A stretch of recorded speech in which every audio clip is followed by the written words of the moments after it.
like a Hellcat.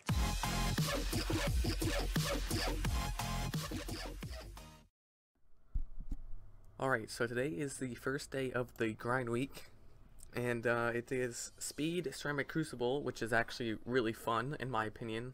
I love speed game mode, especially when I'm grinding. It's just so quick. It's just rapid fire wins in like 1 or 2 minutes, even though it is only CC. But I mean, hey, it's a head start. I don't really have to be grinding CC, but I mean, I'm not doing much else of anything, so why not get a little bit of a head start on everybody else who are waiting until Moab or BFB. So yeah, these games are going to go really fast. Hopefully. A lot of the opponents are really bad. I've been winning like within 1 or 2 minutes every single game pretty much, unless you have an opponent where they show tack or boomer or something and you can't all up them round 13, and then it still doesn't go past like round 20 at the max. So yeah, we will see what happens. Always start off with sending Bloons as fast as possible for that sweet eco.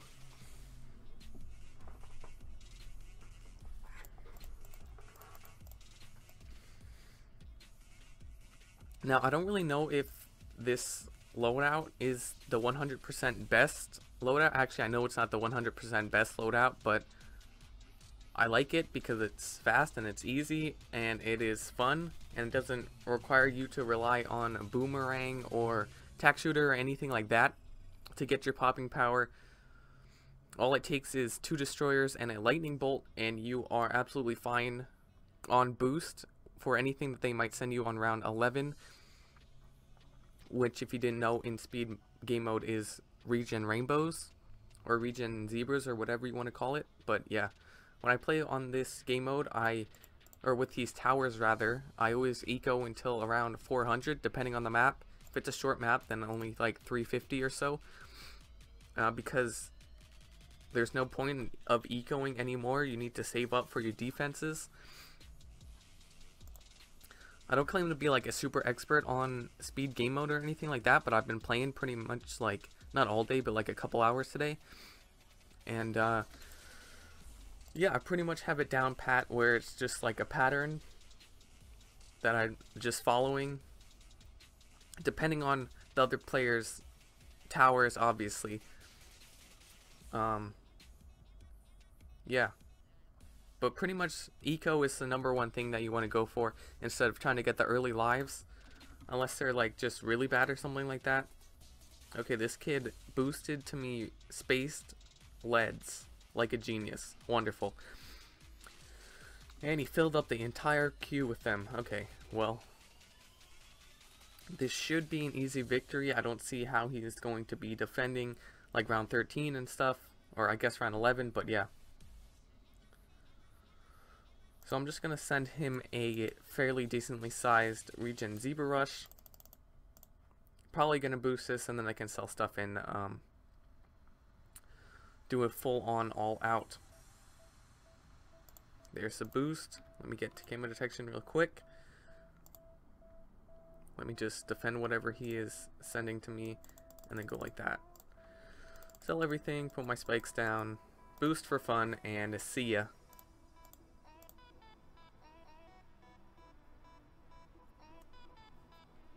Now I know what you guys are thinking. You guys are thinking, Xaou, what happens if you get a land-based map? Well, I will show you guys if that ever comes up. But yeah, even if there's like a little bit of water, like in Snowfall or even Super Monkey Lane, I bring this strategy all the time. Noobs can't really beat me with it. Even better players can't really beat me with it. But yeah, land-based towers or land-based maps is, I use like a whole different strategy completely. But there's not many land-based maps, to be honest. Like, I mean, fully land-based maps. The only ones are like Snowfall, Cards, Roadblock, stuff like that. A lot of people use either Heli or Wizard Start, I've noticed throughout the day. And both of them are alright. I mean, Wizard has problems with space balloons, obviously, but I mean, I'd rather just get the early eco because you can get it back faster, get your money back faster from the eco that you are sending, because it is speed mode. I might have to boost these greens, to be honest, but I'm perfectly okay boosting this early. Yeah, I'm gonna boost just so I don't leak massive quantities of lives. Go to around 400 eco and then chill.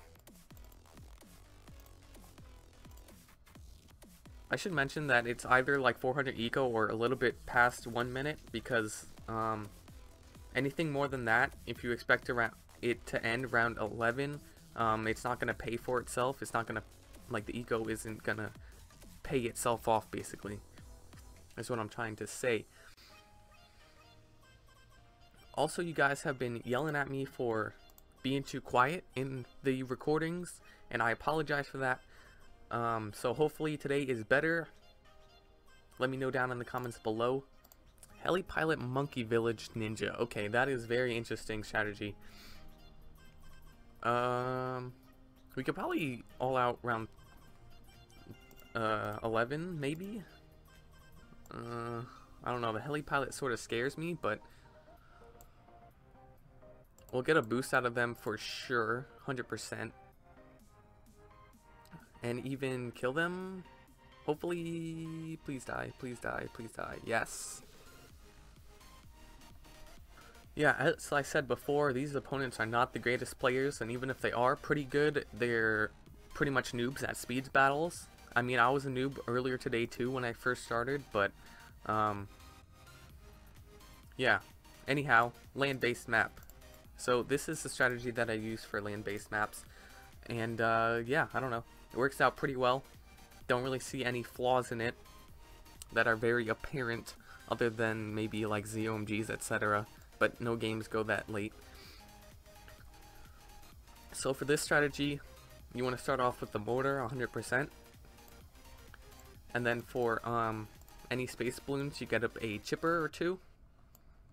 Well, one at the start, I guess.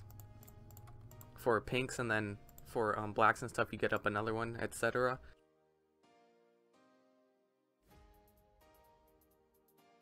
Works out pretty well. For round 13, all you need is a mortar and a couple of chippers on strong, and you should be absolutely fine, especially if you have a boost. But I mean, on this game mode, there's really no excuse to not having a boost. Also, I'm gonna boost these greens at him since he just boosted to the blues. He might actually die to greens, which would be absolutely awesome. And see ya. Boom.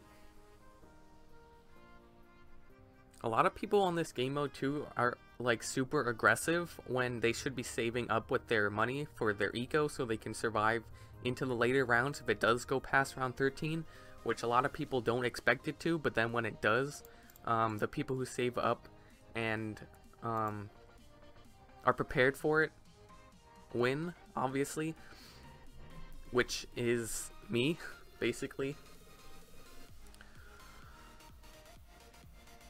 Why do noobs have to take 5 hours to pick the towers? It's not that difficult. It's 3 clicks and then a submit or whatever. Or ready, whatever you want to call it. Unless maybe they're looking for their 4th tower or whatever, but half the time they don't even use their 4th tower, even if it's like tack shooter or boomerang or something like that. Also, I apologize if I am speaking very, very rapidly. This game just gets me, like, my brain moving at sonic speeds, you know what I mean? It's almost as good as R3 speed, but not quite entirely. So like I said, you just want to eco early game until around 400 or so. 350 on like smaller maps, such as maybe cards or pools and stuff like that. Indoor pools. Might as well use my spikes now because I'm not going to use them any other time pretty much. And I should actually boost right now, even though that was pretty foolish since he like finished sending, but oh well. I'm gonna go for a wizard instead of another boat, just because he could re-rush me with yellows, and then I will have to I'd actually probably struggle a whole lot if he sent boosted yellows back at me, but he's not doing that. So yeah, you always want to pressure your opponent with a balloon boosted re-rush if they use their tower boost. It's just so effective, especially if they're under defending and they're trying to be greedy. It's like, I don't know, it's like common knowledge to me, or it's like second nature. I don't even know what I'm trying to say, but it's like, it's common sense to get up defense if you are struggling to defend. Like, I don't know how else to put it. A lot of people don't realize that, which separates the decent players from the not so great players.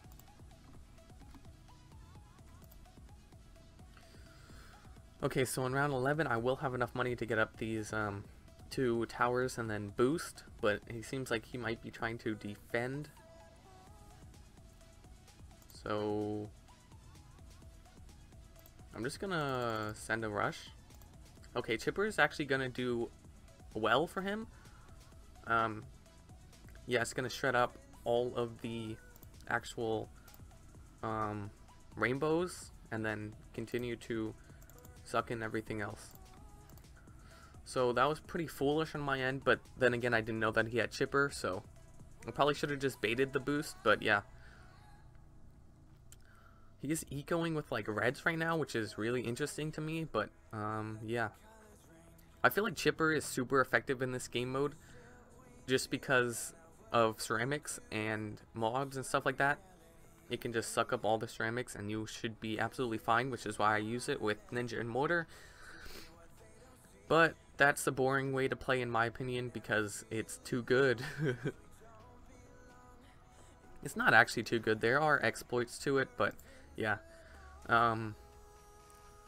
So hopefully we can get the boost out of them this round. They're for whatever reason ecoing still with blues for some reason. Yeah, there's a boost, so then next round I will just all out with fast cooldown Moabs and it should be GG. Bloom boost, sell something and keep going. If he sends something to me I can boost or not boost, whatever, depending on what it is. And he didn't send me anything, so I'll just boost and say see ya.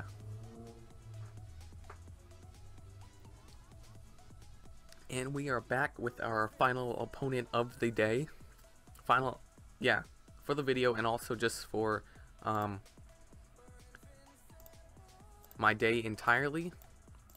Because I'm not going to be grinding CC any more than I already have. Which after this game, if I win, it will be 500k. Which is a whole lot actually in CC terms. If it was like not speed battles in CC, that would take you literally all day to get. But since it is speed battles, it took me only around like 5 or 6 hours. But yeah, not too big of a deal in my opinion compared to like the 24 hours that I spend in BFB Coliseum, if you know what I mean. So we'll see what they do here. They go for something, I will send them pinks.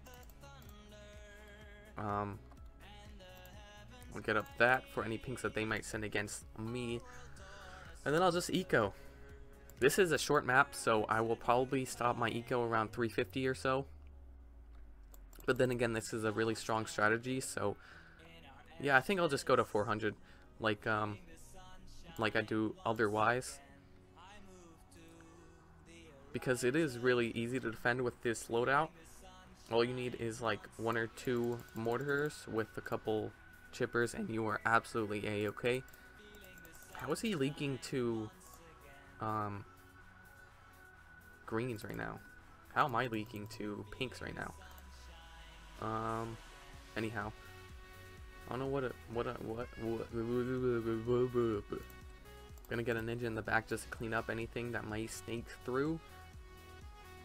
Am I leaking? A little bit. So I'm gonna boost, since he just boosted right there, because, you know, why not? It only makes sense.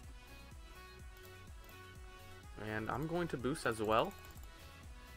His one lightning bolt cannot defend this on his own, so he's gonna have to boost or die.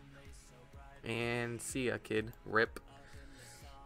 I don't know why I keep saying see ya, kid, and stuff like that. I think Marwin is rubbing off on me because I've been editing my Marwin compilation recently, and he says that like all the time.